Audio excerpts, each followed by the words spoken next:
Sebelum kita lanjutkan dialog kabar petang Bapak-Bapak, kita simak dulu kembali pernyataan dari Ketua Umum PDIP Megawati Soekarno Putri yang menegaskan tidak akan membuka peluang dua poros dalam pemilihan Presiden 2024 mendatang. Saat ini, Ganjar Pranowo telah ditetapkan sebagai bakal calon presiden yang diusung oleh PDIP. Bahkan pada hari terakhir Rakernas keempat PD Perjuangan berfokus pada strategi untuk memenangkan Ganjar. Loh, saya sendiri sampai bingung loh.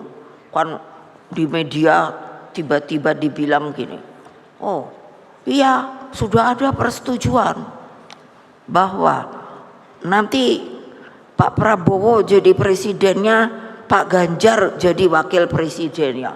Aku terus di rumah melongo, baik. Ini yang ngomong ki sopo yo? Lah aku kok ketua umumnya malah nggak ngerti. Coba, wes nggak usah didengerin. Lo kok enak banget gitu loh, gatok-gatok kan. Nah, kamu mau nggak?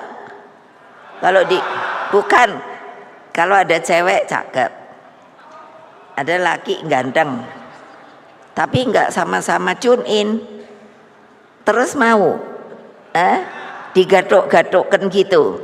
Ayo, padahal yang perempuan udah punya pacar, yang laki udah punya pacar. Ayo, mau apa enggak? Tapi nggak semua ngomong, berarti ada yang mau. Payah anak buah saya. Aduh, gawat. Ya, kita lanjutkan dialog kabar petang kembali ke Mas Arya Bima menjawab pertanyaan yang bergantung. Ini tadi pernyataan dari Bang Kodari. Betulkah memang Mas Arya bahwa sebenarnya untuk cawapres dari Ganjar Pranowo ini harus menggunakan pakem nasional religius, sedangkan Gibran ini mungkin tidak memenuhi syarat sehingga tidak dipertimbangkan. Tapi satu sisi tidak mau juga Gibran ini untuk menjadi cawapresnya Pak Prabowo. Partisipasi publik di dalam era demokrasi saat ini yang mengarah pada figur di dalam keinginannya untuk menjadi capres cawapres itu hal yang biasa dalam dinamika mendekati keputusan pencalonan KPU tanggal 25 Oktober ya. Dan figur-figur ini tentu tidak bisa lepas dari hal-hal yang menyangkut berbagai kriteria, termasuk kompetensi seseorang, kapasitas, termasuk dalam halnya Mas Gibran. Munculnya artikulasi ke figur Mas Gibran ini memang banyak dimulai dari kawan-kawan Gerindra yang beberapa kali juga kader-kader menyampaikan judicial review untuk batas umur calon wakil presiden. Disitulah kemudian PDI Perjuangan banyak ditanya. Tapi sekali lagi bahwa komunikasi politik itu sah-sah saja. Tapi begitu kita masuk komunikasi politik di dalam kaitan konstitusi, itu juga harus masuk dalam koridor konstitusi. Persoalan Mas Gibran disebut-sebut sebagai calon wapres, wah kita PDI Perjuangan sangat bangga, matur nuwun banget. Ibu Mega partai ini semakin banyak anak-anak muda ya, baik di legislatif ya maupun di eksekutif, di kepala daerah. Ini muncul persemen-semen anak muda. Bahkan calon legislatif kita muda-muda hampir ada sekitar 30 di seluruh Indonesia. Yang kita perhitungkan nanti di bawah 30 akan masuk 5-10 orang. Ini membanggakan sekali, termasuk Mas Gibran disebut-sebut. Ini kebanggaan, tapi sekali lagi kita tidak membahas karena konstitusi kita tidak memungkinkan bicara soal capres-cawapres ini dalam kriteria umur di bawah 40 tahun. Kemudian kalau kita judicial review, konstitusi kan sandaran terakhir kita. Keputusan konstitusi kita, apalagi Mahkamah Konstitusi, kan nggak bisa tendensius pada orang per orang yang terlalu terlihat motifnya itu pada hal-hal yang tidak bersifat. Oke, kita tangkap poinnya Mas Arya. Jadi tidak ada pembahasan di internal PDIP terkait nama Mas Gibran karena memang di konstitusi tidak memungkinkan. Saya mau ke Mas Budi kalau gitu. Jadi kenapa nama Gibran ini muncul di radar Partai Gerindra? Apakah memang, kalau tadi kan Bang Kodari menyampaikan bahwa kalau bicara soal Gibran pasti ini adalah representasi dari Presiden Jokowi. Apakah itu yang dilihat oleh Partai Gerindra?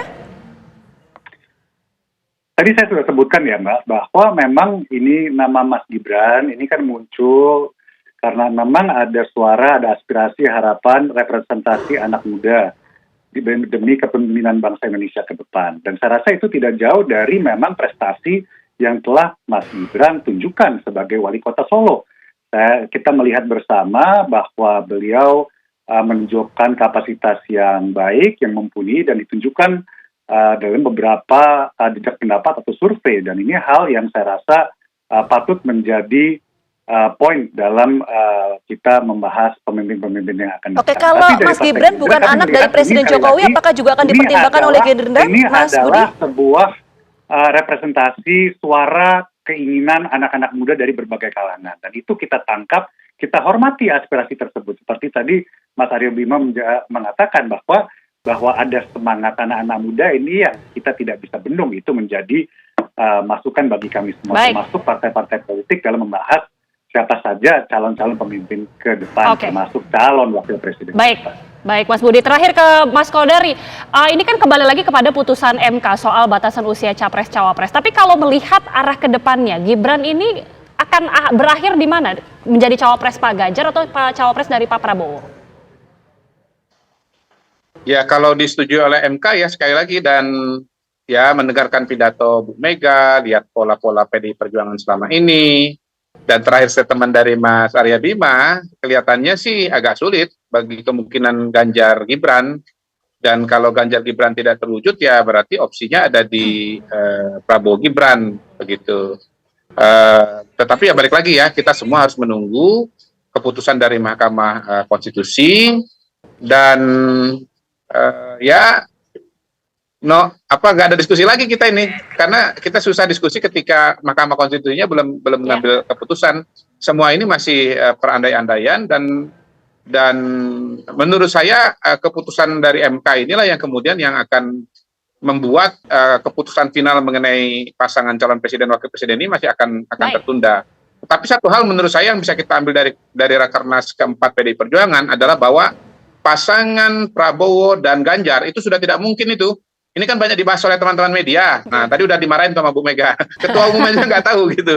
Jadi paling tidak dari Rakernas keempat ini kita bisa mendapatkan satu update politik yang sangat penting, bahwa jangan lagi ngomong soal Prabowo Ganjar. Oke, gitu. Bang Dan Kodari.